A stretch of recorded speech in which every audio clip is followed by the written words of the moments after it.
Doctor Anil, పశువైద్యాధికారి, veterinary dispensary Korasavada, Srikakulam జిల్లా. కోళ్ల పెంపకంలో వ్యాక్సినేషన్ అనేది చాలా ఇంపార్టెంట్. కోళ్లలో ఏ వయసు అప్పుడు ఏ వ్యాక్సిన్ వేయాలనేది తెలుసుకుందాం.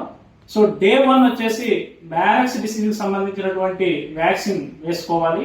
అలాగే 5 నుండి 7 రోజుల మధ్యన F1 వ్యాక్సిన్ వేయించాలి. అలాగే 14వ రోజు వచ్చేసి IBD వ్యాక్సిన్ అనేది వేయించాలి. అలాగే 21వ రోజు వచ్చేసి మనం డసోటా వ్యాక్సిన్ అనేది కోళ్లకు వేయించాలి. అలాగే 45వ రోజు ఫౌల్ పాక్స్ వ్యాక్సిన్ అనేది వేయించాలి. అలాగే కోళ్లకు 250 నుండి 350 గ్రాములు బరువు వచ్చేటప్పుడు R2B వ్యాక్సిన్ అనేది వేయించాలి.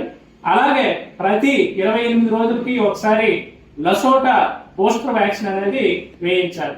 సో ఇటువంటి ఇంపార్టెంట్ విషయాల కోసం మనం ఏపీ స్టేట్ హ్యాచరీ ఉతుకూరు కడప వారిని సంప్రదించవలసిందిగా కోరుతున్నాం.